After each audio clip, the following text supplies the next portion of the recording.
Disability Advocates of Kent County was founded in 1981 as the Grand Rapids Center for Independent Living. Created by and for people with disabilities, it took its inspiration from the disability rights and independent living movements of the 1970s.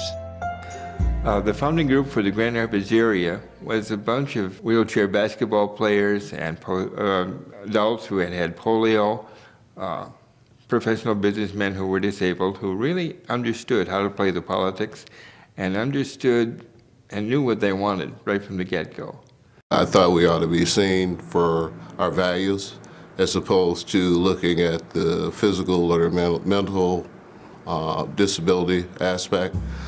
So that was the reason I got involved. From the beginning, the center worked to promote independence and accessibility for its consumers, offering peer support, information and referral services, and independent living classes. Its focus was on eliminating barriers to a world enjoyed by those without disability.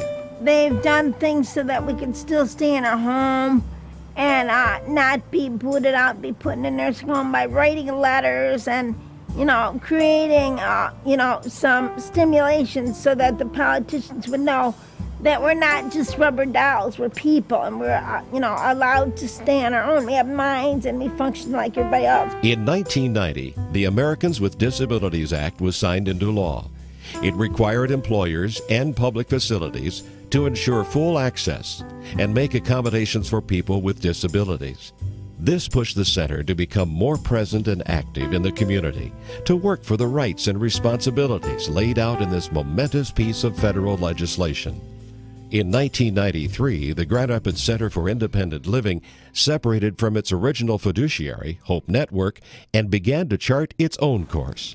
And then we got a place and said, well, the CIL was breaking away because they wanted it to be more independent.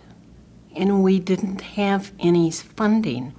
So we went to Kate Pugh Wolters.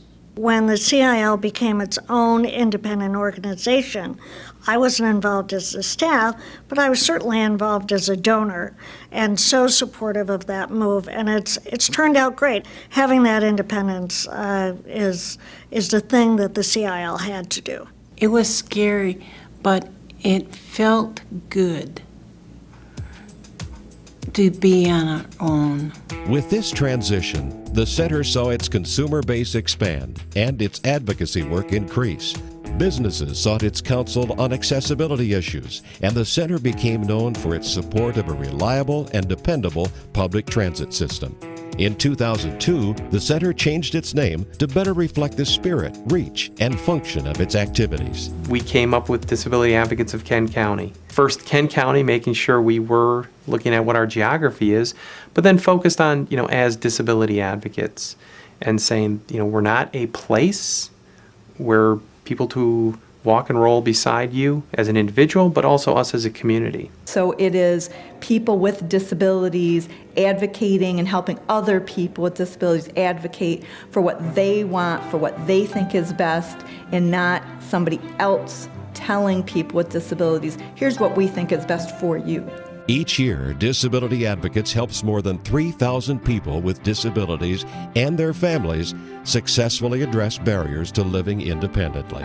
It continues to offer referrals and information, job readiness training, and peer support, but also provides an adaptive equipment loan closet, assistive technology devices, and comprehensive occupational therapy assessments for home, among other services. I hear from people who are consumers, who are clients, who have come to DAK and have been stuck in whatever situation, whether it's a physical situation, a medical situation, a housing situation, and DAK has helped them navigate through the pitfalls and the turmoils of having a disability. As long as people are born disabled or are disabled in cars and hurt in diving accidents and things, there will always be a need for DAKC. It may be the only reliable source at a reasonable cost for a person recently disabled to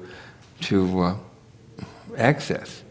They talk about every issue that's important to folks. Disability Advocates has helped me increase my ability to be independent, my ability to stay in my own home and not go into a nursing home. And they've also increased my ability to be an advocate for my own health. If Disability Advocates wasn't there, I'd be in a home because there's no way I could pay any bills. I didn't understand it. I didn't understand mail that came in. It was all foreign to me. We really feel safe with them.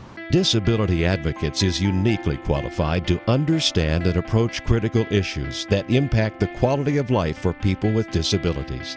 By effectively addressing these issues, Disability Advocates also hopes to better the wider community as a whole. What kind of community do we want to live in? That's what the focus, what we're asking people. Do we want people with disabilities included or not? Everyone's going to see a positive impact of increased public transportation, better housing options, more accessibility, and the like.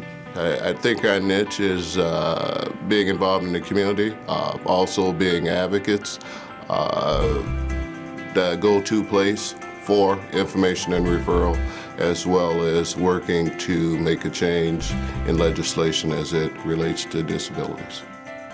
I hope that we can continue to move really in the same direction. I think we've been always moving in that right direction of empowerment of people with disabilities and making sure that people with disabilities are fully integrated so that their unique contributions can be brought to bear for the good of everybody.